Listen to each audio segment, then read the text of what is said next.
Breaking news చూస్తున్నాం. గన్నవరం మాజీ MLA Vallabhaneni Vamsi అరెస్టుకు పోలీసులు రంగం సిద్ధం చేశారు. గన్నవరంలో టీడీపీ కార్యాలయంపై దాడి కేసులో 71వ ముద్దాయిగా వంశీ ఉన్నారు. ఇప్పటికే ఈ కేసులో 18 మందిని అరెస్ట్ చేశారు. దాడిలో వంశీ నేరుగా పాల్గొనకపోయినా ఎమ్మెల్యే హోదాలో ఆయన ప్రోద్బలంతోనే వైసీపీ శ్రేణులు విధ్వంసం సృష్టించాయనే ఆరోపణలున్నాయి.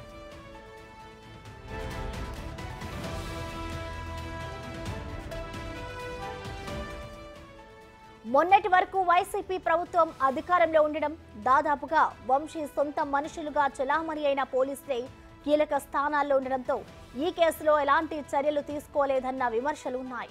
కూటమి ప్రభుత్వం అధికారంలోకి వచ్చిన వెంటనే వంశీ అరాచకాలపై ప్రత్యేక దృష్టి సారించింది. టీడీపీ కార్యాలయంపై దాడికి కారకులపై చర్యలు చేపట్టాలని పోలీసులకు ఆదేశాలు జారీ చేసింది. పోలీసులు గత నెల 9న బాపులపాడు ఎంపీపీ నగేష్ సహా 15 మందిని తర్వాత మరో 3 అరెస్ట్ చేశారు. ఇక మిగతా వారు పరారీలో ఉన్నారు.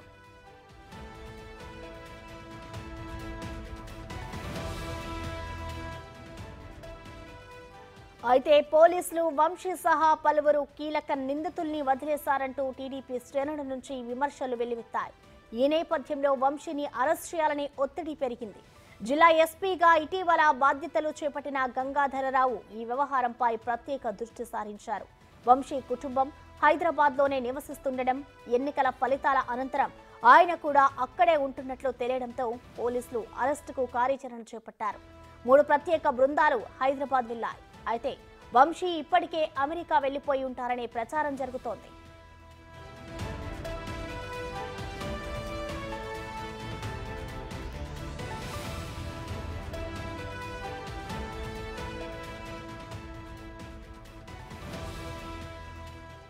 దీనిపై మరింత సమాచారాన్ని మా ప్రతినిధి శివ అందిస్తారు. శివ, చెప్పండి. మాజీ ఎమ్మెల్యే వంశీ అరెస్టుకి అయితే పోలీసు రంగం సిద్ధం చేస్తున్నట్లు తెలుస్తోంది.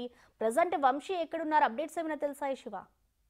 మొత్తం చూసుకుంటే గన్నవరం మాజీ ఎమ్మెల్యే వల్లభనేని వంశీ కోసం కూడా పోలీసులు గట్టిగా గాలింపు చర్యలు చేపడుతున్నారు. గన్నవరం నియోజకవర్గం తెలుగుదేశం పార్టీ కార్యాలయం ధ్వంసం కేసులో కూడా వంశీ కీలకంగా వ్యవహరించారు. వంశీ డైరెక్షన్ లో ఇదంతా జరిగిందని చెప్పి కూడా పోలీసులు అయితే అనుమానిస్తున్నారు. ఇప్పుడు ఈ కేసులో వంశీని ఇప్పటికే పోలీసులు నిందితుడిగా కూడా చేర్చిన పరిస్థితి కనిపిస్తోంది. ప్రస్తుతం అయితే ఆయన హైదరాబాద్ లో ఉన్నారని చెప్పి ప్రచారం జరుగుతుంది. వాస్తవానికి అతనైతే అమెరికా వెళ్ళిపోయినట్లు కూడా తెలుస్తా ఉంది. గత 20 రోజుల క్రితమే అతను ఇండియాకి వచ్చి, అలాగే అన్నవరం వచ్చి కూడా అతను తిరిగి మళ్ళీ అమెరికా వెళ్ళినట్లు కూడా తెలుస్తోంది. దీనికోసం వంశీకి సంబంధించి కూడా రప్పించేందుకు పోలీసులు ప్రయత్నాలు చేస్తున్నారు. మరొక వైపు హైదరాబాద్ కేంద్రంగా వంశీ నివాసం ఉంటున్నాడు కాబట్టి ఇప్పటికే వంశీని అరెస్ట్ చేసేందుకు మచిలీపట్నం జిల్లాకు సంబంధించిన పోలీసులు దాదాపుగా 3 బృందాలుగా హైదరాబాద్ చేరుకొని అతని కోసం గాలింపు చర్యలు అయితే చేపట్టినట్టు తెలుస్తా ఉంది. మరి వంశీకి సంబంధించి ఇప్పటికే అరెస్ట్ చేస్తారా, లేకపోతే ఆయన ముందస్తు బెయిల్ పిటిషన్ దాఖలు చేస్తారా అనేది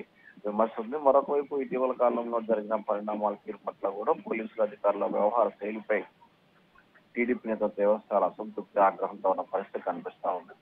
ప్రసన్న, శివ, చూసుకుంటే ఇదే కేసులో వల్లభనేని వంశీతో పాటు ఇంకా ఎవరెవరిని అరెస్ట్ చేసే అవకాశం ఉందనుకోవచ్చు?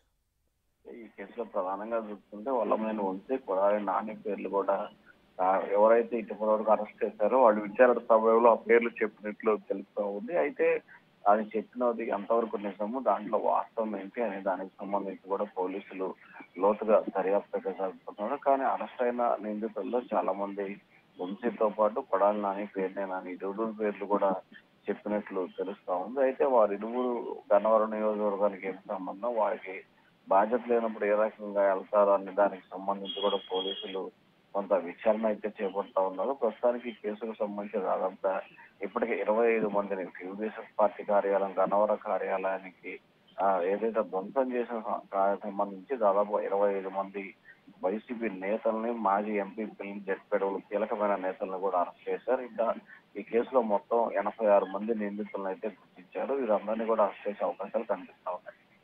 Thank you Shiva.